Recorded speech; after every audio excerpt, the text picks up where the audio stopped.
धर्म संसद में आप सबका एक बार फिर स्वागत है। और अब अगला सत्र हम आगे बढ़ा रहे हैं, जिस सत्र का नाम ही है धर्म संसद में। इस सत्र का नाम है धर्म युद्ध। और ये किस तरह का धर्म युद्ध है, कैसे धर्म योद्धा हैं, उन तमाम चीज़ों के बारे में बातचीत करेंगे। हमारे साथ इस सत्र में हमारे साथ बातचीत कर रहे हैं काशी विश्वनाथ कॉरिडोर के महंत जी हैं, पंडित श्रीकांत मिश्रा जी। इनके साथ हमारे साथ देवकीनंदन ठाकुर जी हैं और चिदानंद मुनि जी हमारे साथ हैं, जिन्होंने इस धार्मिक और आध्यात्मिक जगत में अपनी अलग पहचान बनाई है। लेकिन अब हम बात कर रहे हैं कि जो स्थितियां बन रही हैं उसको लेकर कि सनातन का जो कॉन्सेप्ट है, सनातन की जो विचारधारा है, सनातन का जो फिलॉसफी है, सनातन का जो दर्शन है, जो इनका अभिज्ञान है, उन तमाम चीज़ों पर अलग अलग पहलुओं पर बात करते हैं। आप सभी मेहमानों का स्वागत है। सबसे पहले तो हम इस चर्चा को आगे बढ़ाते हैं कि सनातन, क्योंकि आजकल सनातन एक फैशन में आ गया शब्द भी है। ये हालांकि सबसे पुराना शब्द है, लेकिन आजकल हर चीज़ को लोग सनातन से जोड़ रहे हैं। तो मैं इस बारे में बात करना चाहूँगा। श्रीकांत जी से सबसे पहले शुरुआत करते हैं कि जो सनातन का कॉन्सेप्ट है, आजकल लोग ये कह रहे हैं कि जहाँ भी खोदो वहाँ सनातन मिलेगा। तो इसको लेकर आप क्या सोचते हैं? सत्यम ब्रूयात प्रियम ब्रूयात न ब्रूयात सत्यम अप्रियम प्रियम च नानृतम ब्रूयात एस धर्मो सनातना। सनातन की परिभाषा यही है कि हम सत्य बोलें, प्रिय बोलें, असत्य भाषण न करें। यही हमारा सनातन है। इसके अतिरिक्त हमारा सनातन ये भी है कि यावत भ्रियेत जठरम तावत स्वत्वम हिदेहि नाम अधिकम यो भी मन्येत सहस्तेन दंडम रहती। हमारा जितने में पेट भरे उतना ही हमारा है। इससे अतिरिक्त यदि कोई रखता है तो सीधे हमारा ये धर्म कहता है सनातन कि वह चोर है और वह दंड का भागी है। हमारा सनातन ये भी है कि नकामयेहम गतिमीश्वरात् पराम अष्टर्ध युक्ताम अपुनर्भवम वा आरतिम प्रपद्ये खिल दुख भाजाम अंतस्थितो येन भवन्त्य दुखा। माने हम ईश्वर की शरणागति को नहीं चाहते हैं, अणिमा महिमा इत्यादि अष्टसिद्धियाँ भी नहीं चाहते हैं। हम उन दुखी दीन आर्त प्राणियों के अंदर स्थित हो करके उनके दुख को प्राप्त करना चाहते हैं, जिससे वो सब सुखी हो जाएं और वह उनके सारे दुख जो है वो समाप्त हो जाएं समूल। हमारा सनातन ये भी है कि सठे साठ्यम समाचरेत।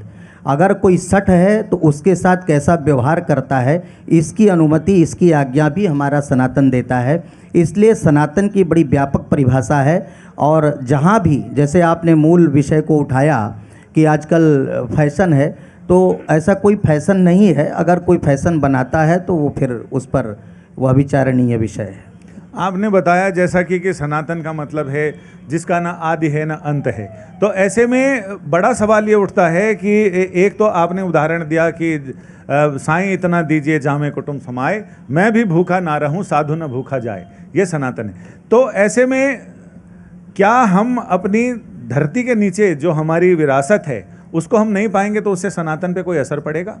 नहीं, क्यों नहीं पाएंगे। हम एक एक इंच वो जगह, जैसा हमारे आदरणीय मुख्यमंत्री जी ने कहा है कि वो हम लेंगे, और जिसको सदियों से वर्षों से लोगों ने दबा करके छिपा करके उसको ध्वस्त करके हमारी अस्मिता के साथ खिलवाड़ करके और इतने वर्षों तक उसको ऐसा किया, तो बिल्कुल हम लेंगे। वो हमारा अधिकार है और अधिकार लेने के लिए अपने न्यायार्थ अपने बंधु को भी दंड देना धर्म है। तो यह सिद्धांत है सनातन का, तो हम उसी सिद्धांत पर चल रहे हैं और हम एक एक इंच को लेंगे। अगला सवाल मैं देवकीनंदन ठाकुर जी से करना चाहूँगा। मेरा सवाल ये है कि आजकल वक्फ बोर्ड बनाम सनातन बोर्ड, ये चर्चा चल रही है, इसको लेकर आप लोग क्या सोचते हैं? आपके इस प्रोग्राम का नाम है धर्म युद्ध, यही है इस सत्र का नाम? इस सत्र का, हाँ। तो आपने हम जैसों को बैठाल के ये प्रोग्राम किया होगा, प्लान किया होगा कि नाम रखना धर्म युद्ध। सबसे पहली बात तो आज तक का धन्यवाद कि इन्होंने एक ऐसा सुंदर प्रोग्राम रखा जिसमें हम सनातनी अपनी आवाज़, अपनी बात, अपने विचार, जो कुंभ का यही कार्य है, अपने विचारों को मंथन करके लोगों तक पहुंचाएं। सनातन बोर्ड और वक्फ बोर्ड के ऊपर आपने कहा, जिस समय ये देश आज़ाद हुआ उस समय एक धर्म के नाम पर एक देश मांग लिया गया और उस देश को मांगने के बाद उसे इस्लामिक कंट्री कह दिया गया और वो पाकिस्तान है, हम सबको पता है। उसके बाद हमारे देश में एक और बोर्ड बना दिया गया जिसका नाम है वक्फ बोर्ड, और उस वक्फ बोर्ड का मिसयूज कितना हो रहा है आप ये समझिए कि वो कह रहे हैं ये जहाँ कुंभ हो रहा है वो भी जगह हमारी है। हालांकि अगर हम सनातन की बात करेंगे और रामचरितमानस में एक चौपाई है, कहऊ सो कहाँ जहाँ प्रभु नाही, ऐसा वो कण बता दीजिए जिस कण में वो परमात्मा नहीं है। परमात्मा हर जगह व्याप्त हैं। आदि जगत गुरु शंकराचार्य भगवान कहते हैं सर्वम खलविदम ब्रह्म। श्री वल्लभाचार्य महाराज कहते हैं सर्वम कृष्णमयम जगत।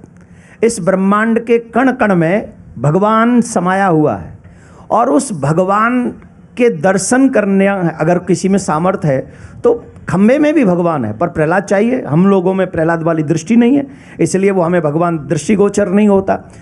वक्फ बोर्ड बनाया गया और वक्फ बोर्ड का अतिक्रमण हम सब देख रहे हैं। समय जब बना था तब कुछ जमीन थी और आज वो 9 लाख से प्लस है, एकड़ से प्लस है ना। और सनातन बोर्ड हमें क्यों चाहिए? इसलिए चाहिए क्योंकि आज हमारे मंदिर सरकार के अंडर में है और सरकार के अंडर में है। सरकारें कर क्या रही हमारे मंदिरों के साथ? 500 करोड़ रुपए पर ईयर तिरुपति बालाजी से सरकार ले रही है। 500 करोड़। अगर यही 500 करोड़ रुपया हमारे बच्चों के जो बेचारे भूख से तड़प रहे हैं, उन पे कपड़े तक नहीं है सर्दियों में पहनने के लिए, अगर उनको पढ़ाने लिखाने की व्यवस्था कर दी जाती 500 करोड़ रुपए से पर ईयर से, तो आप कल्पना कीजिए हमारा सनातन कितना विकसित होता, हमारा विचार कितना विकसित होता। गुरुकुलम मार दिए गए हैं इस देश में। अगर गुरुकुलम परंपराएं होती और आज की एजुकेशन उसके साथ में होती तो सनातन और कितना आगे जाता, कितनी मानवता फैलाता। सर्वम कृष्णमयम जगत के साथ साथ हम बताते कि सबको सुख मिले, सबको आनंद मिले, ये हमारा सनातन है। और उस सनातन परंपरा में हमारे ही भगवान को पशुओं की चर्बी का भोग लगाया गया।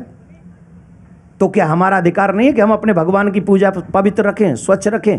इसके लिए हमको सनातन बोर्ड चाहिए। हम गौ माता सुरक्षित चाहते हैं, हम आने वाली पीढ़ी को सुरक्षित चाहते हैं, हम अपने मंदिरों को सुरक्षित चाहते हैं, इसलिए सनातन बोर्ड चाहते हैं। लेकिन ठाकुर जी, उसमें जो भोग लगाने के इंतजाम करने वाले लोग थे वो वक्फ बोर्ड का हाथ नहीं था, अपने सनातन के लोगों का हाथ था। फिर ये चीजें कैसे हो गई? मैं बता रहा हूं, उसमें वक्फ बोर्ड वाले भी नहीं थे और उसमें सनातनी भी नहीं थे। ठेका देने वाले भी वही लोग थे जिन्होंने धर्म परिवर्तन कर लिया है। जिन्होंने धर्म परिवर्तन कर लिया उन्होंने ठेका दिया था, और उन्होंने ठेका किसके लिए दिया था? पैसा बचाने के लिए दिया था। हम चाहते हैं कि हम पैसा बचाएं। अब 300 रुपये में घी मिलेगा कहीं, 250 रुपये में घी मिलेगा कहीं। हाँ, तो ये जो ऑथराइजिंग अथॉरिटी थी वो तो सनातनी लोगों के नहीं थी। वो उस समय वहाँ के सीएम थे, वो प्रेसिडेंट थे उसके, और जो सीएम थे वहाँ के प्रेसिडेंट थे वो हिंदू धर्म में बिलीव नहीं करते उस समय के। तो उनके द्वारा ये षड्यंत्र किया गया और वो प्रसाद हम सब तक पहुँचा, 100 करोड़ सनातनियों तक पहुंचा, तो उनका धर्म भ्रष्ट किया गया उनके द्वारा। और ये सोची समझी प्लानिंग है। मैं तो ये कहता हूं सनातन बोर्ड भी बनना चाहिए, साथ में जिन्होंने सनातनियों के धर्म को भ्रष्ट किया है उन्हें भी सजा होनी चाहिए। अगर उनको जब तक सजा नहीं होगी ना, जिन्होंने धर्म भ्रष्ट किया है, आप सच मानिए संविधान का अपमान है। जिस समय वो संवैधानिक पद पर बैठे थे उन्होंने कसम खाई थी कि मैं सभी को समान दृष्टि से देखूंगा, तो उन्होंने हमारे धर्म को भ्रष्ट कैसे किया? अगर उन्होंने हमारे धर्म को भ्रष्ट किया है तो उन्होंने गुनाह किया है, अपराध किया है, और उस अपराध की सजा उनको मिलनी चाहिए। और आपको बता दें हमारे सनातन में व्यक्ति की मृत्यु हो जाए उसका दंड कम है, लेकिन व्यक्ति का धर्म भ्रष्ट कर दिया जाए उसकी सजा ज़्यादा है। तो वो ज़्यादा गुनहगार है, उन्हें ज़्यादा बड़ी सजा मिलनी चाहिए। तो इसके लिए धर्म योद्धा क्या कदम उठाने जा रहे हैं? देखिए, उसके लिए 27 जनवरी को बहुत विशाल, देखो 16 नवंबर को जो हुआ था, 16 नवंबर को धर्म संसद हुई थी और वहाँ पर सनातन बोर्ड के लिए पूरे जोर शोर से, पूज्य महाराज जी भी थे वहाँ पे, पूज्य महाराज जी भी थे, पूज्य शंकराचार्य भगवान थे, अखाड़ा परिषद के अध्यक्ष श्री रविंद्रपुरी जी वहाँ पर थे, और उन सब ने मिलकर एक आवाज़ उठाई थी कि सनातन बोर्ड बनना चाहिए। उसी मार्ग को आगे बढ़ाकर हमको लगता है 27 जनवरी को जो यहाँ धर्म संसद होने जा रही है 17 सेक्टर में, और वो जो धर्म संसद होगी आशा करता हूँ वो निर्णायक धर्म संसद होगी और वो धर्म संसद हमें सनातन बोर्ड देगी, वो धर्म संसद हमें कृष्ण जन्मभूमि देगी और वो धर्म संसद हमें जामा मस्जिद की सीढ़ी के नीचे जो ठाकुर जी हैं उन्हें भी वो वापस ला कर देगी। ऐसी हम आशा करते हैं और अगर आज तक का सपोर्ट रहा तो हमें आशा लगती है कि और भी बढ़ चढ़कर ये आशा जल्दी पूरी हो जाएगी। धर्म संसद से अगर ये सारी चीज़ें मिलेंगी तो फिर अदालतें क्या करेंगी? अदालतें ये थोड़ी डिसाइड करेंगी कि मेरे भगवान का पूजा पाठ कैसे होगा। न तो सरकार ये डिसाइड कर सकती कि पूजा कैसे होगी भगवान की, और ना ही अदालत डिसाइड कर सकती, और ना ही कोई सरकारी ऑफिसर ये डिसाइड कर सकता कि मेरे भगवान कब उठेंगे, मेरे भगवान कब सोएंगे, मेरे भगवान क्या खाएंगे, मेरे भगवान से कौन मिलेगा। ये सरकार का अधिकार नहीं है। संविधान ये कहता है कि सबको बराबर अधिकार है, तुम अपनी पूजा करो, तुम अपना पाठ करो, तुम ये करो, तुम वो करो। क्रिश्चियनों के लिए अपनी धर्म को चलाने के लिए संस्था है, सिख भाइयों के लिए अपनी धर्म की संस्था है, मुसलमान भाइयों के लिए वक्फ बोर्ड है।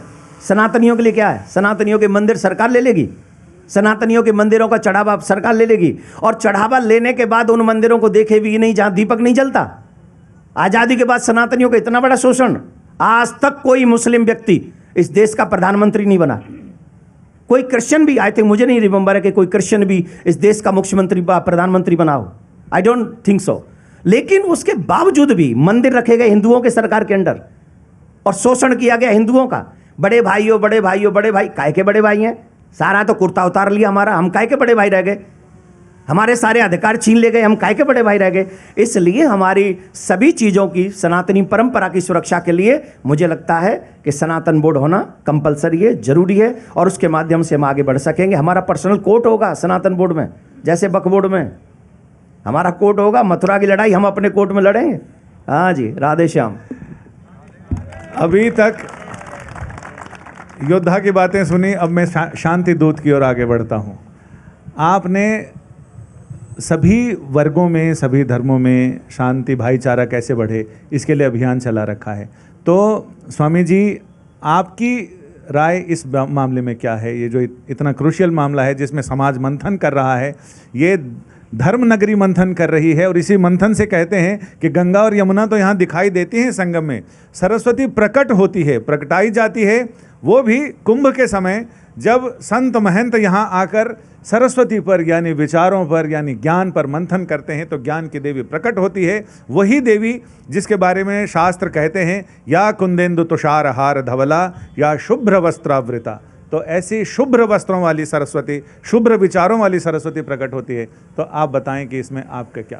पहली बात तो धर्म युद्ध नहीं है। धर्म के लिए युद्ध हुआ, लेकिन धर्म युद्ध नहीं है। धर्म योग है, धर्म जोड़ता है। इसलिए सनातन की ये परंपराएं, सनातन का ये प्रवाह आज तक चलता आ रहा है। ये पहले भी था और आज तक से कल तक की ये यात्रा है, और आने वाले सदियों की यात्रा रुकेगी नहीं, क्योंकि सनातन का अर्थ है जो सत्य है, सनातन का अर्थ है जो शाश्वत है। सूर्य रोज निकलता है, निकला था, निकलता है, निकलेगा। चांद तारे निकलते हैं, निकलते रहेंगे। नदियाँ बहती हैं, बहती रहेंगी, सागर हैं। लेकिन समस्या कहाँ आई? समस्या यहाँ आई कि सनातन एक सागर की तरह है जो आपको महासागर बनने का आह्वान करता है। लेकिन जब पंथ आए, पंथों को मैं एक तालाब की तरह मानता हूँ।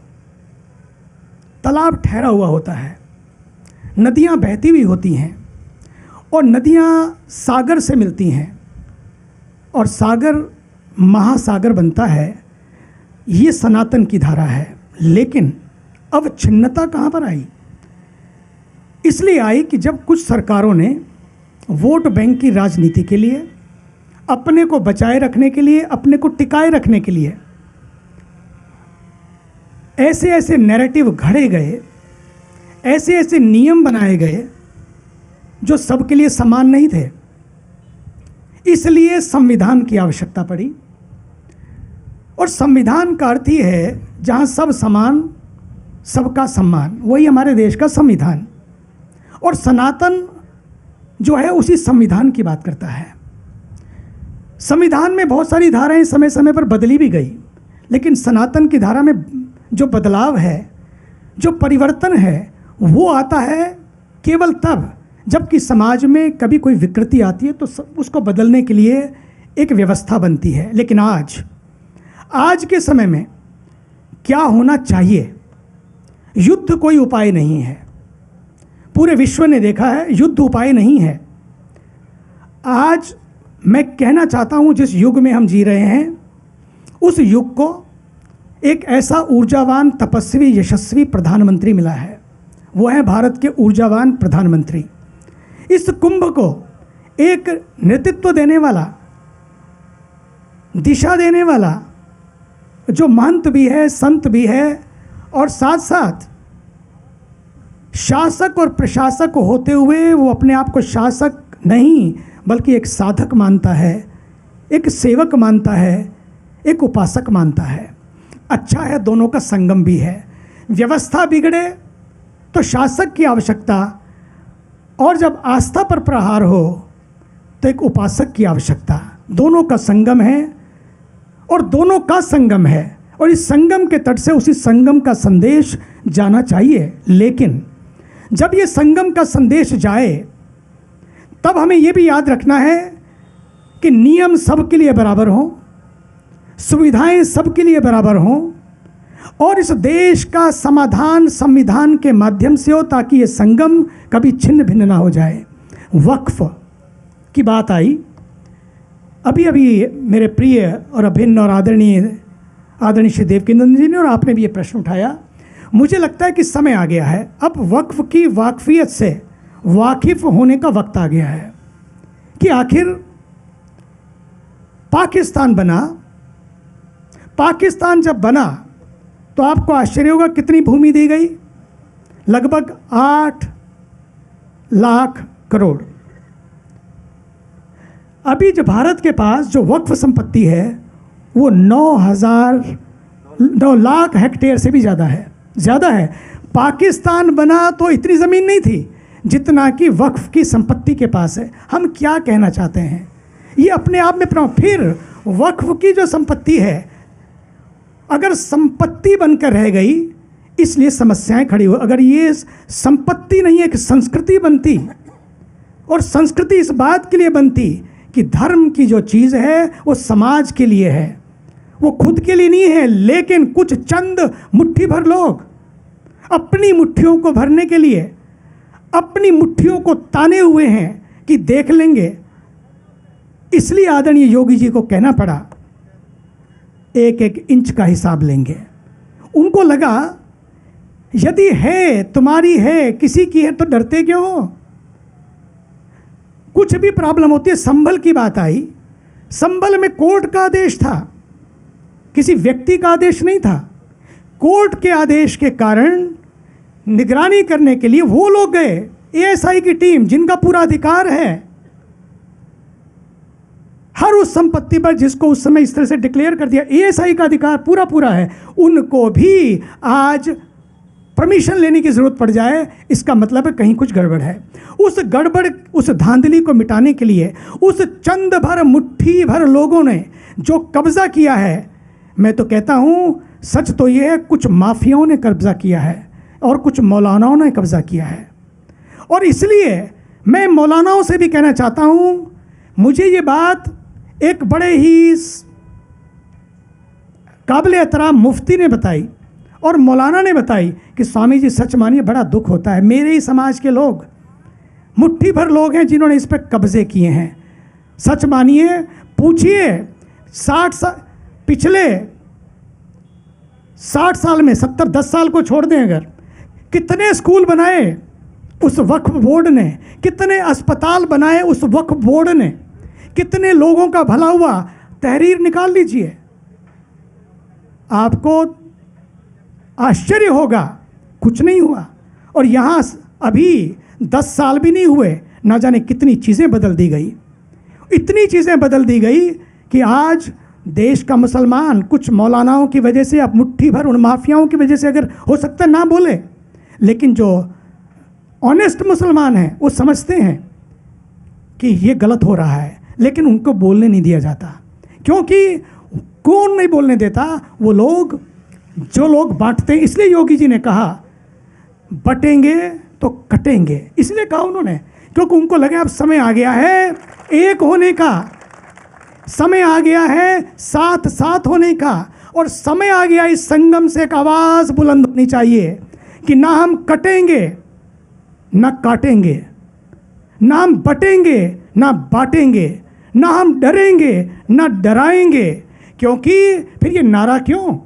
नारा ये नहीं है, ये एक विचार है, बहुत सोच समझ कर दिया गया विचार है आदरणीय योगी जी द्वारा। क्यों? क्योंकि जब उन्होंने कहा कि बटेंगे तो कटेंगे, इसका अर्थ है जब जब भारत बटा तब तब भारत कटा, जब जब भारत बटा तब तब भारत का नक्शा घटा, जब जब भारत बटा और कटा और घटा। क्यों? कुछ लोगों ने उस सनातन परंपरा से नीचे उतर पर अपनी भी नाक कटाई और सनातन की भी नाक काटने की कोशिश की, लेकिन बहुत हुआ। अब नहीं, अब तो ये समय आ गया है कि संगम के तट से संदेश एक लाउड हो, क्लियर हो, स्पष्ट हो कि done is done, enough is enough, time has come. इसलिए वक्फ का भी वक्त आ गया है कि वो मौलानास, मुसलमान मेरे भाई और वो सारे जितने भी उलेमाज हैं, इमाम से बैठें और सोचें कि सच में हम मुस्लिम समाज का भला कर रहे हैं। यदि नहीं तो उन थोड़े से लोगों से ऊपर उठें, संपत्ति का मोह ना रखें और इस समाज की एकता को एक करने के लिए और इस वतन को चमन बनाए रखने के लिए, इस वतन में अमन कायम करने के लिए मैं अपने मुस्लिम उलेमास से, मौलानाओं से, मुफ्ती से निवेदन करता हूँ, सलाह देता हूँ कि आइए मिलकर इन सब छोटी छोटी बातों से ऊपर उठें और एक संगम के तट से एक संगम का संदेश देना चाहता हूं उनको कि अब आप आइए, जो हो रहा है। बल्कि एक बात कही उन्होंने, मुझे बड़े प्यारे हैं, काबिल एहतराम है हमारे मौलाना महमूद मदनी साहब। उन्होंने एक दिन मुझे कहा, देखिए स्वामी जी, इस साथ साथ बैठने की बात आती है, हम साथ साथ बैठकर इबादत नहीं कर सकते। मैंने कहा नो प्रॉब्लम, इबादत नहीं करते साथ साथ बैठकर, करने की ज़रूरत भी नहीं है, लेकिन हम इबादत नहीं बल्कि हिफाजत तो अपने वतन की कर सकते हैं। हम हिफाजत अपने वतन की करें, अपनी मिट्टी की करें, अपने पेड़ों की करें, अपने पानी की करें और अपने कल्चर की करें, क्योंकि जड़ें तो हमारी एक हैं, आए तो वहीं से हैं, डीएनए तो सबका एक है। अब भूल गए तो वापस लौटें। देव भक्ति अपने अपने ढंग से करो, लेकिन देशभक्ति सब मिलकर करें, ये तो हो सकता है। कौन कहता है कि इबादत बदलो? इबादत मत बदलो, लेकिन हिफाजत करने के तरीकों को बदलो। सियासत से नहीं, रियासत से नहीं, ईमानदारी से बैठकर एक मंच पर आइए एक नई शुरुआत करें। इसलिए संगम का, सनातन का ये कुंभ। श्रीकांत जी, अगला प्रश्न आपसे। अयोध्या के मामले में सुप्रीम कोर्ट का फैसला आया और उसके बाद फिर बात हुई, वहीं से नारा आया कि अब काशी और मथुरा की बारी है। काशी और मथुरा भी कोर्ट गए। इसके बाद लगातार कभी लक्ष्मण टीला, कभी अजमेर शरीफ, अलग अलग रोज़ नित नए मामले आ रहे हैं सामने। तो संभल का मामला आया जिसमें इजाज़त मिल गई कि आप सर्वे करा सकते हैं एएसआई का या फिर साइंटिफिक सर्वे, लेकिन उसके बाद रोज़ नई नई चीज़ें। तो लोग ये कह रहे हैं आपके विरोधी कि भारत खोदो अभियान जैसे शुरू हो गया है। तो ये कहाँ तक जाएगी ये लड़ाई? मंदिर में गूंजे वेद मंत्र, गुरुद्वारों में अरदास चले, गिरजाघर में हो बाइबिल पाठ, मस्जिद में पाक नमाज चले। हमको ना इससे ऐतराज, ना कुछ भी इससे गम होगा, पर गद्दारों के लिए यहाँ जो कुछ भी होगा कम होगा। तो ये तब तक चलेगा जब तक कि हम अपने अस्तित्व की रक्षा करने में समर्थ नहीं हो जाते हैं। आप देखिए ना, अभी एक हफ्ते पहले ही काशी में अपने मदनपुरा में जो है वो मंदिर मिला और उसको जा कर के उसकी सफाई वफाई सब करवा करके और सब कर लिया गया। अब खरमास के बाद से वहाँ पे पूजन कार्य प्रारंभ हो जाएगा।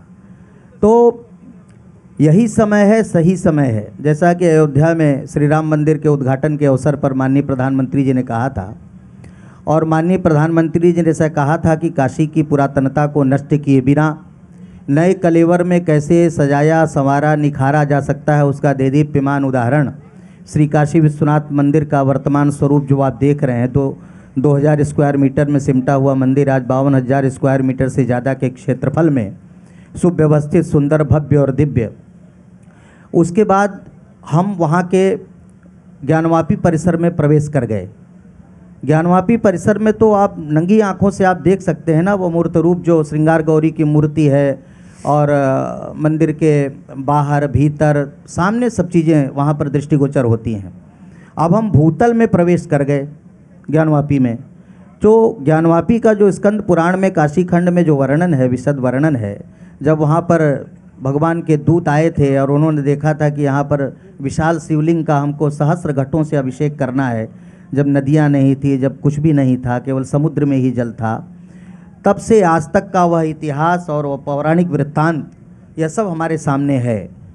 तो यह इसका अंत तभी होगा, आपको यदि स्मरण हो संजय जी, B.R. चोपड़ा जो महाभारत जिन्होंने बनाया था, उन्होंने कहा था कि भारतीय मुसलमान यदि पाकिस्तान भूल जाएं तो एकता हो सकती है। तो इनके अंदर से एक तो पाकिस्तान पहले निकल जाए और दूसरा ये मान लें कि हमारा मूल यही है। तो जब इस मूल अस्तित्व को वो पहचान लेंगे तो सब चीज़ें सब ठीक हो जाएंगी, और जो जहाँ जहाँ भी हमारे अस्तित्व हैं उनकी रक्षा करना हमारा परम कर्तव्य है। रानी अहिल्याबाई होलकर ने कहा था कि अपने आराध्य के लिए अपने प्राणों की आहुति दे करके भी उसकी रक्षा करनी चाहिए।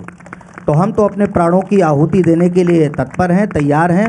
और वर्तमान में आप देखिए, केंद्र से प्रदेश तक भगवत कृपा से ऐसा सौभाग्य मिला है, ऐसा सुअवसर और सुयोग और संयोग प्राप्त हुआ है, जब यहाँ पर ऐसे हमारे मनीषी, ऐसे तपस्वी, ऐसे समर्पित, ऐसे ईमानदार मुख्यमंत्री उत्तर प्रदेश के योगी आदित्यनाथ जी हैं। तो निश्चित रूप से हम लोगों को भरोसा है, और केंद्र में आदरणीय प्रधानमंत्री जी, तो निश्चित रूप से हम लोगों को यह है कि आने वाले समय में हमारा जो अस्तित्व है वो सुदृढ़ होगा। और उन लोगों को भी, जो ऐसे लोग हैं जिन लोगों ने सदियों से इसको दबा करके, ध्वस्त करके, छिपा करके रखा है, अब उनको भी ये समर्पित भाव से आगे आना चाहिए। और हम तो ये कहेंगे कि जो ऐसे काशी विश्वनाथ जी का या कृष्ण जन्मभूमि का, जैसा ठाकुर जी ने कहा, तो वहाँ के लोगों को सामने आकर के स्वयं ये कह देना चाहिए कि आपकी चीज़ है, आपकी संपत्ति है, आप ले लीजिए सहर्ष। उसके बाद विवाद समाप्त हो जाएंगे प्रायः। तो सबको हृदय बड़ा करना होगा ना, एक पक्षीय होने से तो काम नहीं होगा। एक इसी सवाल को मैं आगे बढ़ाता हूँ। देवकीनंदन ठाकुर जी ने कहा कि बहुत सारे ऐसे मंदिर हैं जिनमें दिया जलाने वाला भी कोई नहीं है। तो क्या हमें उनको अपने उन चीज़ों, उन मंदिरों को संभालना चाहिए, या नए की आस करनी चाहिए कि आधी छोड़ एक को धावे, आधी बचे न पूरी पावे? तो क्या मार्ग अपनाना चाहिए? नहीं, हम नए का भी श्रृंगार साज करेंगे और हम अपने अस्तित्व को भी नहीं भूलेंगे। तो हम अपनी अस्मिता की रक्षा भी करेंगे, और नए भी जो मंदिर हैं ऐसे उपेक्षित हैं, उन सब के लिए भी एक योजनाबद्ध ढंग से, जैसा अभी देवकीनंदन ठाकुर जी ने कहा कि सनातन बोर्ड बनाएंगे, तो सनातन बोर्ड बनने के बाद से बहुत सारी व्यवस्थाएं अनुकूल होंगी और सुदृढ़ होंगी। तो और हर मंदिर में दीपक भी जलेगा, और हर मंदिर में पूजन और व्यवस्था भी सुचारू रूप से चलेगी, ऐसी हम आशा करते हैं। ठाकुर जी, हर कोई काशी जाना चाहता है या बड़े बड़े मंदिरों में जाना चाहता है, लेकिन उनके पास अपने गांव मोहल्लों के मंदिरों में जाने की फुर्सत नहीं होती है, ना उनकी इच्छा होती है। यही वजह है कि हमारे जो गांव के स्थानीय मंदिर हैं वो उपेक्षित हैं, लेकिन लोग बाकी चमक दमक भरी जगह पे जाते हैं। क्या सनातन यही सिखाता है हमें? सबसे पहले तो आपके इस प्रश्न का उत्तर दे दूं, जननी जन्म भूवस्य स्वर्गादपि गर्यसी। जो मेरे इष्ट का जन्म स्थान है, प्रमुख स्थान है, वो सभी सनातनियों के लिए अपनी जन्मभूमि से भी करोड़ों गुना ज़्यादा महत्वपूर्ण है। इसलिए लोग मथुरा, काशी, अयोध्या जाना चाहते हैं। जैसे आप चाहे दिल्ली में काम करते होंगे, पर जो आपकी जन्मभूमि है, जब आप वहाँ जाते होंगे तो एक अलग ही चकाचक वाला, ठीक ना, चकाचक। तो वहाँ जो चकाचक है वो एक अलग विषय है, क्योंकि वो हमारे आराध्य का, हमारा नहीं है। हमारा तो शरीर नश्वर है, आज नहीं तो कल चला जाएगा, लेकिन वो हमारे आराध्य का है। तो उसके लिए तो दिल दिया है जान भी देंगे, ए धर्म तेरे लिए, हर कर्म अपना करेंगे, ए धर्म तेरे लिए है, तो सब कुछ करेंगे धर्म के लिए। एक बात, पूज्य महाराज जी बड़े त्यागी हैं, तपस्वी हैं, मैं कह नहीं सकता, महाराज जी का इतना स्नेह है और महाराज जी का स्वभाव है कि सबको साथ में लेके चलना है। और मैं इतना प्यार करता हूँ महाराज जी से। और अभी आदरणीय पंडित जी भी इन्होंने ही, क्योंकि काशी विश्वनाथ पूरा इन्हीं के अंडर में है। पर एक बात मैं बड़ी विनम्रता से आप दोनों के श्री चरणों में निवेदन करूँगा, श्री चरणों में, तो बालक हूँ, छोटा हूँ, महाराज जी कितना भी दूध पिला लो वो डसना नहीं छोड़ेगा। क्योंकि मैं यहां कुछ कह नहीं रहा, मैं दूसरी बात कह रहा हूं। व्यक्ति वस्त्र बदल सकता है इजली, लेकिन अपना स्वभाव नहीं बदल सकता। और दुर्भाग्य इस बात का है कि हम बांग्लादेश देखने के बाद भी हम ये आशा कर रहे हैं कि वो हमारे साथ भाईचारा निभाएंगे। इम्पॉसिबल, इम्पॉसिबल है। अगर आज जो हिंदू इस बात को समझ नहीं रहा है, वो कल बांग्लादेश को निमंत्रण दे रहा है इस देश में, जो आज नहीं समझ रहा है। और ये फैक्ट है, इसे कोई चेंज नहीं कर सकता। हमारे आदरणीय प्रधानमंत्री मोदी जी ने एक नारा दिया था, सबका साथ सबका दिया था। विकास सबका हुआ सच्ची में, पर 24 में सरकार का विकास नहीं कर पाए। क्यों? क्योंकि हम जिनका विकास करना चाहते हैं उनका टारगेट है हमारा विनाश करना। बांग्लादेश में जिस इस्कॉन ने उन लोगों को रोटी खिलाई थी, उन्हीं इस्कॉन मंदिरों को जलाया गया, वहीं मंदिरों में जाके मूर्तियां तोड़ी गई हैं। और वही पुजारी जी गोविंदाय नमो नमः, सियावर रामचंद्र की जय, आज नहीं है वो धरती पे। और वो जिन्होंने आवाज़ उठाई वो आज अंदर जेल में है, और अभी तक उनकी वकालत करने वाला कोई वकील नहीं खड़ा हो रहा। और इस बात को हम एक जगह हो तो इग्नोर भी कर दें, अफगानिस्तान, पाकिस्तान, कश्मीर, संबल और अब बांग्लादेश, और आप हमसे कहते हो कि हम भाईचारा निभाएं। आई एम सॉरी टू से, हमारे पास सबसे बड़ी रिस्पॉन्सिबिलिटी है, पहले हम अपनी आने वाली जनरेशन को बचाएं, अपने धर्म को बचाएं, अपनी संस्कृति को बचाएं। अगर धर्म और संस्कृति नहीं बचा सके तो आने वाली पीढ़ी नहीं बचेगी। आज मैं आपके चैनल के माध्यम से एक बात कहता हूं, हम लोगों की ये दुर्दशा हुई क्यों? इस दुर्दशा के पीछे रीजन क्या है? इसके पीछे सीधा सीधा रीजन है, हम लोगों ने 3 चीज पे फोकस किया, रोटी, कपड़ा और मकान। लेकिन हमने चौथी चीज को भूल गए, वो है धर्म। हमारे शास्त्र कहते हैं धर्मो रक्षति रक्षिता, if you save your religion the religion will save you, but we are not doing this. हम लोग इस पे काम ही नहीं करते। बोले no, I don't believe in God, I don't believe in religion, what is this? अगर आप धर्म को नहीं जानते, अगर आप उसको बिलीव नहीं करते, नहीं जानते, इट्स ओके, आप नहीं जानते ये गलत नहीं है, पर आप जानना नहीं चाहते ये गलत है। ओ मुसलमान भाइयों के बच्चे 95% जानते हैं कि कुरान में क्या लिखा है, क्रिश्चियनों के बच्चे 90% जानते हैं बाइबल में क्या लिखा है, लेकिन हमारे हिंदुओं के बच्चे 99% नहीं जानते कि गीता में क्या है, रामायण में क्या है, भागवत में क्या है। और उसके पीछे रीजन है आज़ादी के बाद में जो एजुकेशन सिस्टम लागू किया गया, वो इसका जिम्मेदार है। तो अगर हमें गीता की कसम दिलाई जा सकती है तो गीता पढ़ाई क्यों नहीं जा सकती? अगर अयोध्या में राम के लिए हम लड़ सकते हैं तो रामायण हमें पढ़ाई क्यों नहीं जा सकती? हमें हमारे बच्चों को बचाना होगा, अपने लिए सनातन बोर्ड बनाना होगा। ये मेरी अपनी पर्सनल सोच तो है। आपको लगता है कि सनातन बोर्ड बनने के बाद ये सारी चीज़ें चैनलाइज हो जाएंगी, सब कुछ बढ़िया हो जाएगा, हर एक बच्चे को सब कुछ नॉलेज होगा? मैं आपको बताता हूं, आज हमारे बच्चे मॉडर्न स्कूलों में जाते हैं तो वहाँ बॉलीवुड के सॉन्ग्स पर डांस करते हैं। ये है हमारी एजुकेशन। इसके लिए कॉलेज बनाए थे, इसके लिए स्कूल बनाए थे। आज अगर मॉडर्न गुरुकुलम बनेंगे तो आज की एजुकेशन भी हम दे सकेंगे, प्लस हमारी रामायण में, हमारे वेद में, हमारे पुराणों में क्या ज्ञान है। और उससे हम राम जी की क्यों पूजा करते हैं? हम राम जी की पूजा इसलिए करते हैं क्योंकि राम एक श्रेष्ठ पुत्र हैं, राम एक श्रेष्ठ भाई हैं, राम एक श्रेष्ठ राजा हैं, राम एक श्रेष्ठ मित्र हैं, राम एक श्रेष्ठ हस्बैंड हैं। और वो श्रेष्ठ क्यों हैं? चरित्र वाइज, मनी वाइज नहीं। इसलिए वो बड़े नहीं है क्योंकि वो राजा हैं, इसलिए बड़े हैं कि उनका चरित्र बड़ा है। सदा सद्वादियों की प्रेमियों से प्रीत होती है, जिनका है चरित्र उज्ज्वल बस उन्हीं की जीत होती है। राम का वो चरित्र हमारे बच्चे कहाँ से लाएंगे? राम का वो चरित्र लाएंगे। राम, अच्छा बोलना हो तो जोर से बोलो, ये ऐसे बोल बोल के तो तुमने हमारी हालत कर दी है। और जोर से बोलना पड़ेगा, और जोर से बोलना पड़ेगा। इतना जोर से बोलो कि आज तक वाले कहें कि सही जगह पे प्रोग्राम चल रहा है। जय श्री राम। तो मैं आपके आखिरी बात देखो, आखिरी बात कहूंगा, रामायण पढ़ेंगे तो राम और सीता बनेंगे, और बॉलीवुड देखेंगे, बॉलीवुड पढ़ेंगे तो वो बॉलीवुड वाले बनेंगे। तो भारत का कल्चर लिविंग रिलेशनशिप नहीं हो सकता। भारत का जो कल्चर है वो रामायण ही है। हम लोग ये नहीं भूल सकते कि हम भारतीय हैं। और आप कह रहे हैं हर जगह पर मंदिर क्यों ढूंढे जा रहे हैं? मंदिर इसलिए ढूंढे जा रहे हैं क्योंकि उन्हीं जगहों पर मस्जिद बनाई गई मंदिरों को तोड़कर।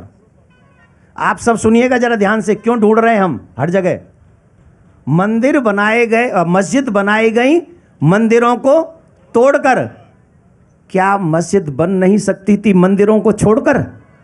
क्या उस समय जगह की कमी थी? क्या कोई कमी नहीं थी। उस समय तो इतने लोग भी नहीं, आबादी भी नहीं थी, और फिर भी मंदिर तोड़ के, चाहे वो काशी ले लो, अयोध्या ले लो, मथुरा ले लो, संबल ले लो, और न जाने लाइन लगी पड़ी है। तो अब वो बारी आ गई है। आज हमें ऐसा प्रधानमंत्री मिल गए, ऐसे योगी जी मिल गए, और योगी जी वक्फ बोर्ड का पूरा नामो निशान जो है चेक करेंगे।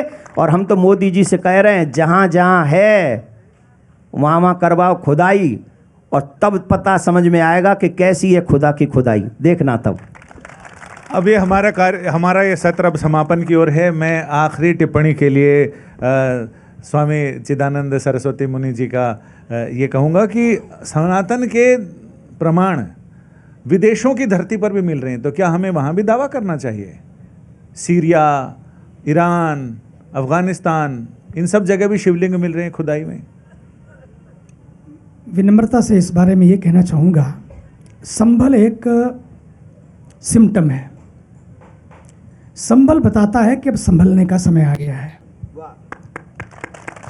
संभल बताता है संभलो, नहीं तो बहुत कुछ संभाल लिया जाएगा किसी औरों के द्वारा। क्यों?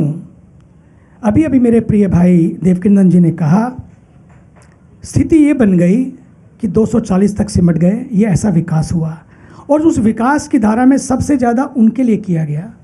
लेकिन फिर भी विकास का प्रकाश उनकी आंखें ना खोल सका। इसका अर्थ ये है सबके लिए विकास की धारा बहनी चाहिए, यही हमारा देश है, रुकनी नहीं चाहिए। लेकिन साथ साथ जो भी हो रहा है वो संविधान की छाया के नीचे हो। हम जो भी निर्णय करें वो संविधान की छाया के नीचे निर्णय करेंगे। तो अन्यथा क्या होता है, खुदाई करते करते बहुत सारी खुदाई और भी होने लगती है। जिन समस्याओं को कोई देख नहीं पाता है उनको भारत का शासन देख रहा है।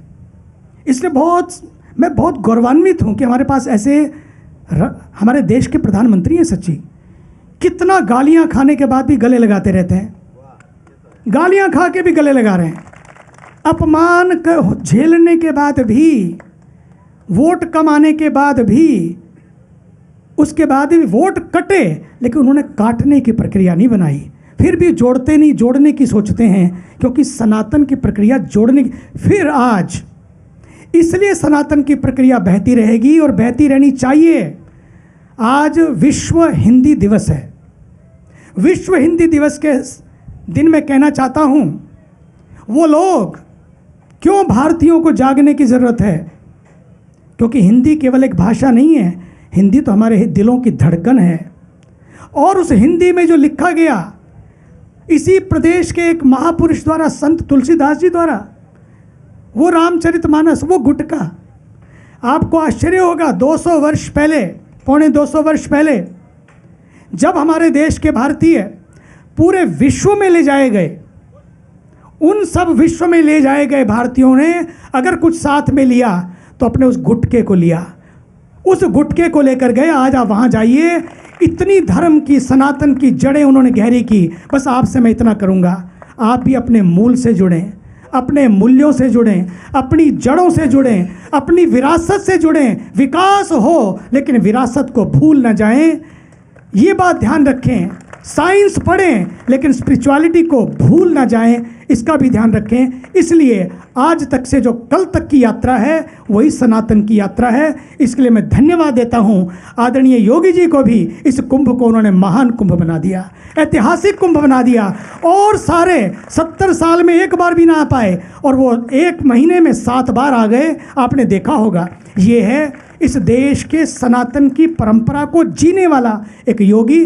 उनके लिए भी मैं भगवान से प्रार्थना करता हूँ वे दीर्घायु हो, दिव्यायु हो, और इस कुंभ के लिए भी प्रार्थना करता हूँ कि ये सफल हो, सुरक्षित रहे और इसी तरह से सनातन की धारा बहती रहे जो सबको जोड़ती रहे, सब साथ लेती रहे। धन्यवाद। आज तक के इस धर्म संसद के इस सत्र में जिसका नाम धर्म युद्ध है, इनके तीनों योद्धाओं का हम धन्यवाद ज्ञापित करते हैं जिन्होंने इस युद्ध को बुद्ध की ओर आगे बढ़ाया और विचार की और सरस्वती यहाँ प्रवाहित की। आप सारे लोगों ने इससे प्रेरणा ली, आनंद लिया। आपका बहुत बहुत धन्यवाद। अब चलते हैं अगले सत्र की ओर।